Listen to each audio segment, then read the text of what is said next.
Olá, sejam muito bem-vindas e bem-vindos a mais um episódio do Ipsoscast. Hoje a gente vai falar de um assunto que é provavelmente o primeiro na lista de prioridades de qualquer CEO e de qualquer grande empresa ou marca, que é a importância da inovação e de seu processo dentro das empresas. E para isso a gente tem alguns dos maiores especialistas em inovação do Brasil aqui com a gente. E eu queria que você se apresentasse. Karen, um prazer ter você aqui, seja muito bem-vinda. Prazer é todo meu, Marcos, obrigado pelo convite, obrigado time da Ipsos, eu sou a Karen Miranda, eu sou gerente de Insights da Whirlpool e sou especialista em inovação, em gestão de inovação, passei por diversas outras indústrias trazendo esse aprofundamento da visão do consumidor para a inovação. Que legal, obrigado. Fernanda, bem-vinda. Olá, pessoal. Sou a Fernanda, líder da área de inovação aqui na Ipsos, uma área que cresce em importância muito nos clientes nos últimos anos e a gente vai contar um pouquinho aqui do que a gente tem trabalhado, de cases. É um prazer estar aqui. Obrigado, Fernanda. Oi, Pedro. Olá, muito boa tarde. Sou o Pedro. Aqui na Ipsos sou líder na área de comunidades online. E a gente tem uma comunidade com a Whirlpool, que abordamos diversos temas, mas sendo o Whirlpool, a gente aborda principalmente o processo de inovação com eles. Muito legal. Eu queria começar fazendo uma pergunta mais geral, assim. Primeiro, o que faz a inovação ser tão estratégica nesse momento? Quer dizer, qual a importância e o que ela hoje pode completar na estratégia das empresas? E mais do que isso, como é que a gente garante que a gente está indo para o lugar certo na inovação? Como é que a gente traz as pessoas para a inovação mais relevante e mais bem-sucedida? Bem, o papel das empresas para continuarem sendo relevantes enquanto grandes corporações é acompanhar os movimentos do mundo. E a inovação é a entrega final para o consumidor dessas tendências que avançam. Então, importante demais sempre acompanhar os movimentos culturais, os movimentos, as mudanças comportamentais que acontecem no mundo, e a inovação vem justamente para resolver os novos problemas ou antigos problemas de uma nova forma. Então, é extremamente relevante que as empresas continuem buscando outras soluções para se manterem relevantes na vida das pessoas. Legal. Quer dizer, se manter atual, se manter relevante, e mais do que isso, solucionar novos problemas. Muito boa esse papo. Exato. É um mundo muito fragmentado, né, em termos de categorias, serviços, produtos. Hoje em dia você tem opções para todos os gostos, portfólios enormes de marcas. Então, você entender a dor real do consumidor, realmente se conectar com um problema na vida dele, é inovar. Então, a inovação começa com o consumidor, passa para o consumidor, ela termina com o consumidor. Então, enquanto as empresas forem focadas em tecnologia, no que ela quer colocar no mercado, ela não vai ter sucesso. Então, ouvir o consumidor, realmente se conectar, e hoje em dia tem muitas formas de se conectar, sejam redes sociais, mídias, né? Hoje em dia o processo de inovação é muito mais co-construído. A gente tem que estar junto com o consumidor, ouvindo e construindo com ele, deixando ele participar desse processo. Então, essa é a chave do sucesso numa inovação. Inovar com consumidores. Bom, acho que pegando o gancho de ouvir o consumidor, o que a gente tem ouvido muito é a inovação não necessariamente ela tem que ser tão disruptiva. Acho que o consumidor traz para a gente que muitas vezes a inovação que satisfaz essa necessidade ou esse espaço, essa lacuna que tem da satisfação dele, do que ele está precisando, às vezes é só uma nova implementação muito simples no produto. Principalmente, eu acho, numa área de home appliances, que a gente tem inovações realmente muito tecnológicas, mas muitas vezes o que o consumidor mais tem satisfação é com uma mudança básica ali de gaveta de uma geladeira. E que muitas vezes a gente não tem visibilidade, né? Não temos. Eu acho que muitas vezes estamos muito pautados numa inovação de super modernidade ou ser totalmente diferente. E o que a gente precisa, e ouvir o consumidor, é trazer justamente perceber isso. Que alguma pequena coisa... É mais simples. Bacana. E quais são as ferramentas para a gente ter essa escuta ativa bem feita? Vocês citaram algumas delas. Ao longo de todo o processo que a gente chama de funil de inovação, é importante manter o consumidor, como a Fê falou, sempre sendo ouvido. A gente tem diversas ferramentas, desde avaliar os produtos que já estão no mercado, entender os usos e novos usos que as pessoas estão dando para esses produtos, até entender categorias adjacentes, hábitos, né, novos hábitos das pessoas, conhecimento exploratório, para mapear essas novas dores, esses possíveis novos formatos de endereçar o seu dia a dia. E aí sim, à medida que a gente vai entendendo, criando essas novas soluções a partir dos novos problemas e limando, né, o que pode ser o maior potencial de interesse para as pessoas. Legal. Você citou várias perspectivas diferentes, né? Vários olhares diferentes, né? Isso, quando a gente cruza olhares do ponto de vista do consumidor, a gente aumenta o potencial de ser mais certeiro na dor que a gente resolve, né? Cruzando problemas, cruzando achados, trazendo novos pontos de vista e às vezes até de fato ajudando esse consumidor a enxergar uma dor que ele tem, mas ainda nem consegue verbalizar, Não necessariamente não consegue identificou. externar. Bem legal.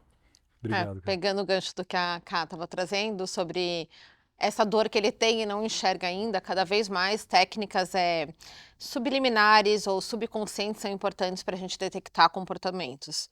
Então, um eye tracking que a gente monitora para onde ele está olhando, ele diz que viu aquilo, mas realmente ele viu, seja um IRT, o tempo de resposta, ele realmente está engajado, ele está convicto, monitorar emoções. Então, existem diversas técnicas que não só o declarado, e a pesquisa cada vez mais vai nessa direção. A gente precisa de outras técnicas para complementar. E a gente tem aí não é mais tendência, alguma realidade com AI, inteligência artificial, que ela veio dentro do mundo de pesquisa para nos ajudar. A gente tem muita informação, muito conhecimento, então a AI como um aliado em nos ajudar a resumir e consolidar todo esse conhecimento que a gente tem do consumidor, e muitas vezes ela sozinha não vai ser suficiente. A gente fazendo pesquisas frescas, novas, com dados reais e sempre alimentando a AI, mesmo como um aliado, um catalisador de todo esse conhecimento do consumidor para a gente ter melhores inovações. Putz, posso desenvolver um pouquinho de AI? Porque a gente tem discutido muito isso. A Ipsos, do lado de serviços mercadológicos, é provavelmente uma das empresas que mais estuda isso. E um dos grandes questionamentos que a gente tem inegavelmente, a inovação através de base de dados e de grandes massas de dados e de cruzar com comportamento, ela pode ajudar demais. Mas o quanto ela não representa um risco de reinventar coisas que já foram feitas em função de que ela trabalha com o passado. Qual que é a nossa visão e como você vê isso também, Karen e Pedro? Ela precisa ser abastecida, né? A inteligência artificial, ela é uma ferramenta, né? Ela, digamos, ela pode pensar sozinha, mas usando uma base. E essa base é o que a gente traz em pesquisa. A gente usa aqui na Ipsos muito, ela é uma grande ferramenta hoje, parceira mesmo de nossas análises e nossos processos, mas a gente sempre precisa abastecer com a informação que a gente está ouvindo no mercado, tanto do mercado quanto do consumo. Eu acho que isso faz com que a informação que ela trabalha não fique tão velha. E ela não fique só olhando para o passado, né? As AIs, elas têm o papel de sintetizar e desenvolver novas perspectivas dentro daquilo que já está posto, que já existe.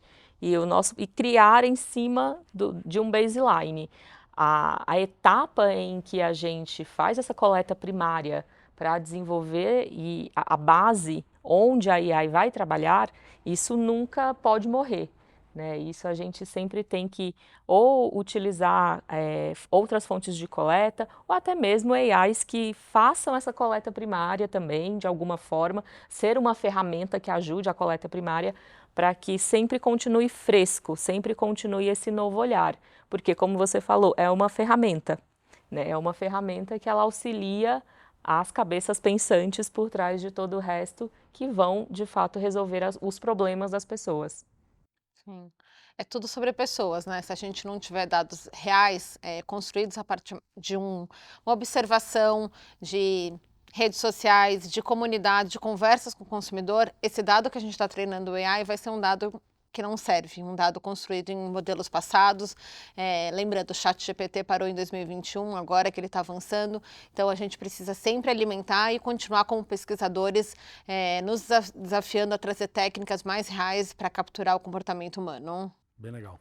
Bem legal. Agora a gente já falou de uma parte mais importante, que é como é que a gente alimenta permanentemente, seja AI, seja os nossos planejamentos, de coisas novas. E aí eu acho que queria trazer alguns fatores que a gente hoje observa, sejam como tendência, sejam como manifestações demográficas sociais, que deveriam abastecer esse papel da inovação, de materializar as tendências, que eu acho que foi como a Karen abriu, né, definindo inovação, inclusive.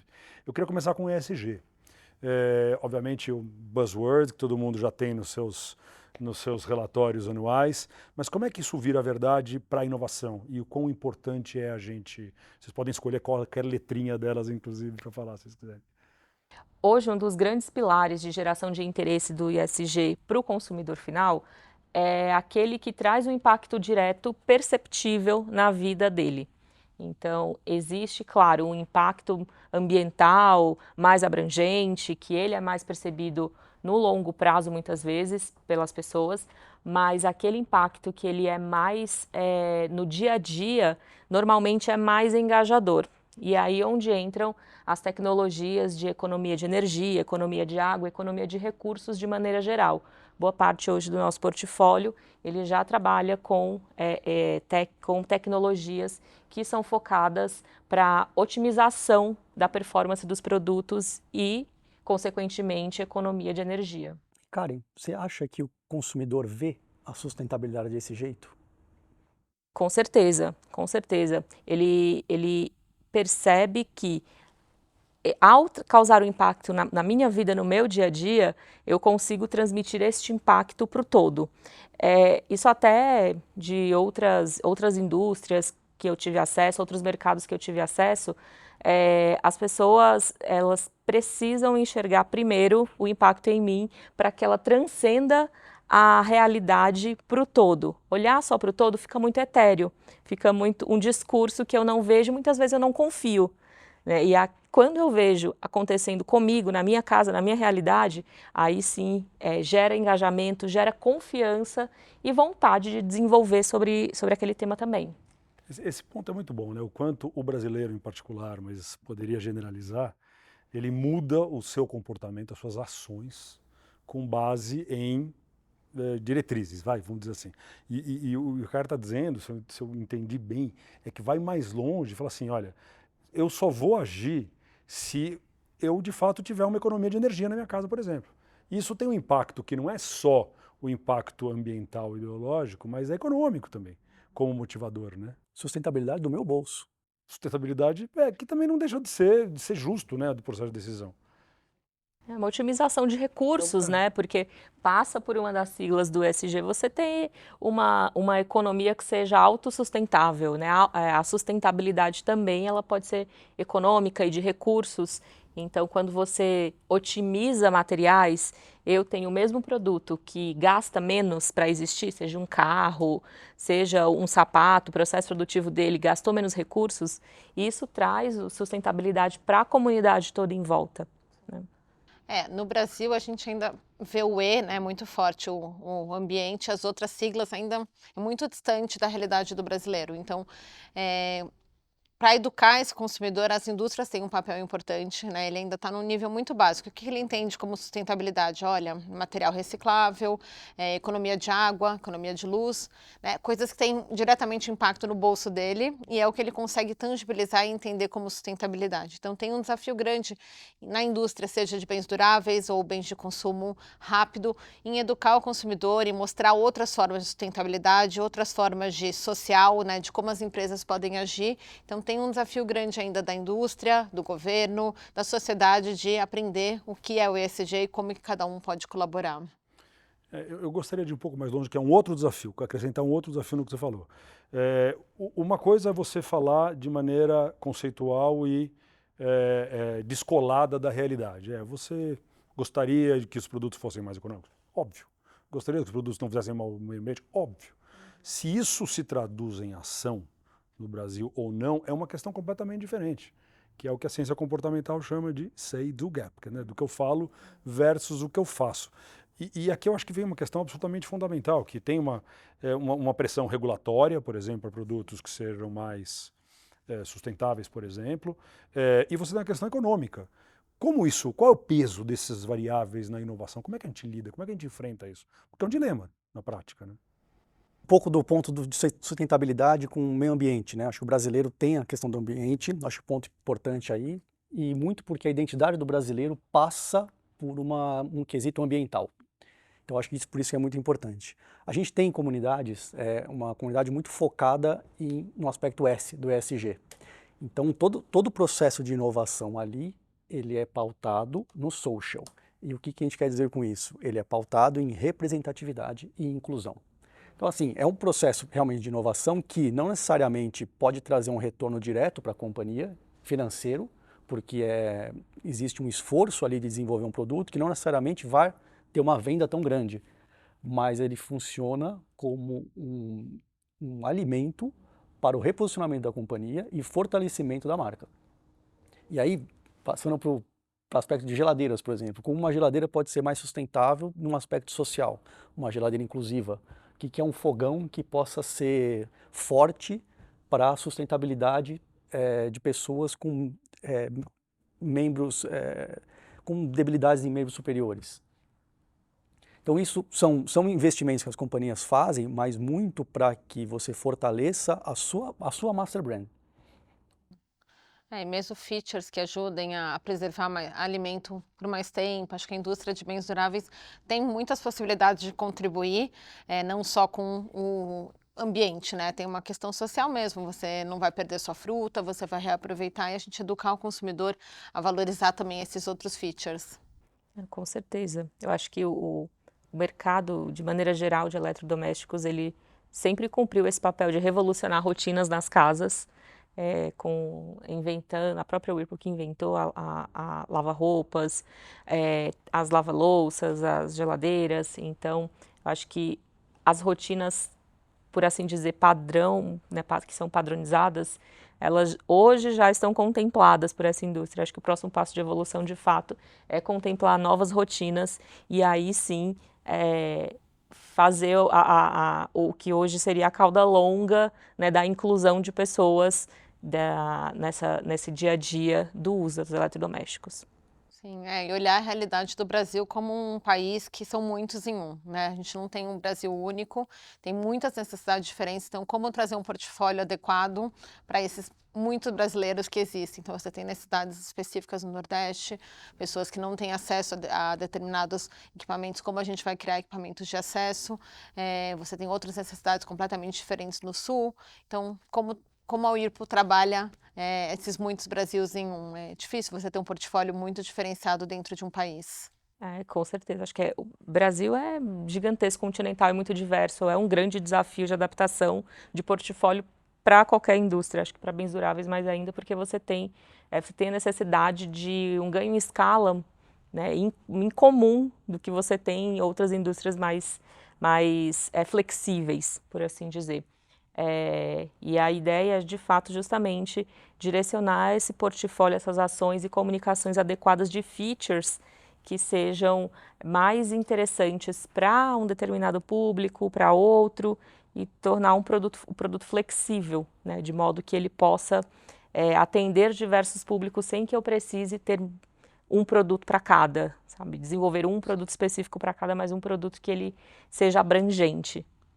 E acho que uma inovação que conseguiu capturar muito bem esses muitos Brasils em um e uma necessidade latente foi Air Fryer, né? Que foi um boom durante a pandemia, as pessoas mais em casa e a classe média, classes mais baixas deixando de comprar outras coisas para ter a sua Air Fryer e ter um acesso a um luxo, né? Então um pequeno luxo no momento de crise que eu estou em casa, consigo fazer alimentos mais saudáveis para toda a família, de uma forma prática, talvez dependendo menos do gás, né? Então acho que foi uma inovação aí que conseguiu, já existia, mas você conseguiu trazer outros modelos, outras faixas de preço e realmente atender uma necessidade latente, ouvir uma dor do consumidor. Acho que é um bom exemplo a Air Fryer, porque a Air Fryer não é um produto relativamente novo, né? Ele é um produto antigo. Não tem nenhuma tecnologia revolucionária por trás, né? Mas assim, o eu acho que uso foi como ouvir o consumidor para ele realmente ser inovador hoje. Né? Porque ele cresceu muito, foi um boom de um produto que já existia, mas eu acho que foi adequado a uma necessidade do consumidor e então ele se tornou um novo produto. Cai naquilo que a gente falou de entender qual o problema que eu resolvo, né? Porque a tecnologia ela é uma ferramenta de solução de problemas. E aí acho que trazendo para o mundo dos eletrodomésticos, mesmo, para além dos eletroportáteis, a gente tem a Double Wash, que é a maneira de você conseguir lavar roupas brancas e coloridas dentro da mesma máquina, né, que também, se você for ver, não depende de uma tecnologia extremamente revolucionária. São 2 cestos, né, mas é um pensamento revolucionário, porque ele nasce a partir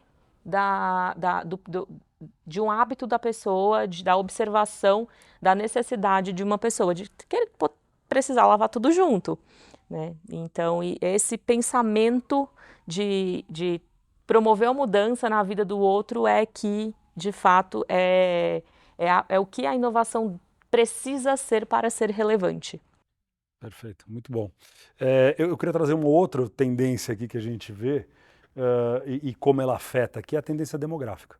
Hoje o Brasil tem uma taxa de natalidade abaixo da taxa de reposição da população. Em muito tempo, segundo o IBGE, em 15 anos a gente vai começar a ver uma queda importante. Hoje os lares, por exemplo, em torno de 15% de todos os lares, são compostos por um habitante. Quer dizer, isso imagino que seja um desafio enorme obviamente para as empresas, para você ter viabilidade financeira e econômica para as inovações, mas mais do que isso é um poço de oportunidades, né? Não sei como vocês veem as variáveis demográficas, ou o envelhecimento, que é mais visível, mais óbvio.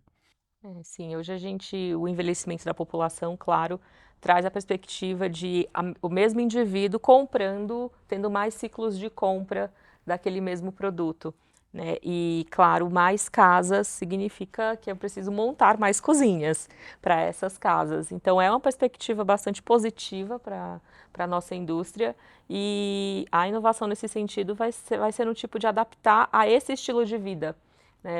Antes a gente precisava ter um olhar muito para a formação familiar, hoje não, quem sabe a gente precisa ter um olhar para hábito, para a cultura daquela família, daquele indivíduo, aquela família pode ser representada por uma pessoa, como que é o estilo de vida, né? O estilo de vida de um casal que mora no centro, de um grande centro urbano, de um casal que mora no interior, pode ser que ele tenha estilos de vida, vai ter coisas que são diferentes, vão ter coisas que serão semelhantes no estilo de vida deles. Então, pensar sobre estilos de vida parece ser o caminho mais significativo para conseguir abarcar mudanças tão rápidas e tão profundas. Acho que serviços, né, também ganham importância. Com lares compostos mais por um indivíduo, talvez ele não vai querer ter uma máquina em casa. E aí, como a indústria de eletrodomésticos vai lidar com isso? Ela vai ter parcerias, né? Então as categorias começam a se cruzar e se misturar. E a importância de serviços, né, nesse sentido de talvez alguns lares não vão ter espaço para ter uma máquina de lavar roupa. E aí, né, como a gente vai lidar com isso e aproveitar oportunidades em fazer parcerias e expandir a nossa atuação para outros segmentos. Então, a gente vê lavanderia Omo, as marcas se cruzando, então os bens de consumo rápido indo para a área de serviços e, por outro lado, as empresas de grandes bens duráveis também tendo que fazer produtos mais específicos para atender um nicho. Então, começa a ter muito cruzamento de categorias, né? E sai dessa análise da compreensão do hábito de como é a vida. Sim. Muito bom. Eu acho que serviços, ponto principal, não é só lavanderia, eu acho que comida, tudo isso, as pessoas não têm mais espaço na cozinha. Carro, mobilidade. Mobilidade, os serviços que a pessoa, como essa pessoa vive dentro de casa. Acho que a mudança demográfica ela é fundamental nisso e até em como que a inovação segue. Não é só a necessidade do indivíduo só, é uma necessidade social. E isso pauta realmente qual é o tipo de produto, qual é o design desse produto e o tamanho desse produto. Porque uma outra maneira, né, de você continuar sendo relevante para as pessoas, atendendo dores que não necessariamente são de funcionalidade. Pode ser uma dor de eu quero montar a minha casa, mostrar a minha casa através da conquista. Às vezes, a gente ainda tem, né, um passado de ascensão econômica que é muito arraigado na cultura brasileira. Então, você mostrar, eu conquistei, eu consegui, olha aqui minha casa, faz parte da nossa cultura de mostrar as nossas conquistas. Então, inovar através disso também, né, de trazer produtos que sejam interessantes, que se conectem com o orgulho das pessoas de ter e ser, né, ter e ser aquela imagem, também é uma maneira de dar esse step ahead, né, claro. Enfim, são necessidades diferentes que vão surgindo, como a gente falou. Legal. E mesmo no momento que o bem-estar é a principal preocupação do brasileiro, né, saúde mental, então as pessoas mais sozinhas ou sozinhas em casa fazendo home office, alguns voltando para o escritório, então tem oportunidades, né, de produtos que a gente vai lançar para ajudar nessa socialização, então é uma tendência, é algo que vem com a pandemia, uma juventude com muito mais depressão, então como a gente como indústria, como pesquisadores, a gente vai ajudar essa nova geração a ter produtos que ajudem no bem-estar aí. Quer dizer, a gente reconhece, antes de mais nada, identifica os padrões de comportamento e aí tenta traduzir isso através de inovação. Dentro disso, você usou a palavra tendência, até uma das perguntas que a gente tinha discutido, e eu acho que faz muito sentido de trazê-la aqui. A gente tem um estudo de tendência que identifica 12 tendências nos últimos 40 anos que a gente vai estar vendo que elas estão, de fato, crescendo e influenciando mais comportamento. Uma delas é nostalgia, é o crescimento ou uma intensificação da nostalgia. Obviamente isso está ligado à lembrança afetiva de dias melhores, tem várias interpretações políticos, sociais, emocionais, mas isso também afeta design. A gente está falando aqui de orgulho de mostrar, de ter coisas que eram importantes para mim antes e eu quero que hoje sejam reconhecidas. Isso afeta, por exemplo, um design mais retrô, ou mesmo em sacrifício de funcionalidades tecnológicas. E esse para mim sempre foi um dilema importante, que é como é que a gente evolui sem perder a identificação. E a identificação é carregada de signos estéticos, que normalmente podem ser superadas. Como vocês veem isso? É um dilema verdadeiro ou ele é um falso dilema de inovar versus manter identidade? Acho que marcas icônicas, elas têm que passar por o processo de renovação, captar tendências, entender novas dores e se renovar ao longo do tempo. Isso acontece em qualquer mercado. Mas existe o que é a essência da marca, o equity da marca, o que você construiu ao longo dos anos deve ser mantido e refletido no design. Então, você... Ponto de não ser sacrificado, por exemplo. Sim, você tem um risco, você tem que entender um pouco também o seu status como marca. Você tem muito mais a perder, você está num momento que você tem muitos consumidores leais que gostam da sua identidade de marca, ou você tem mais a ganhar rompendo com isso.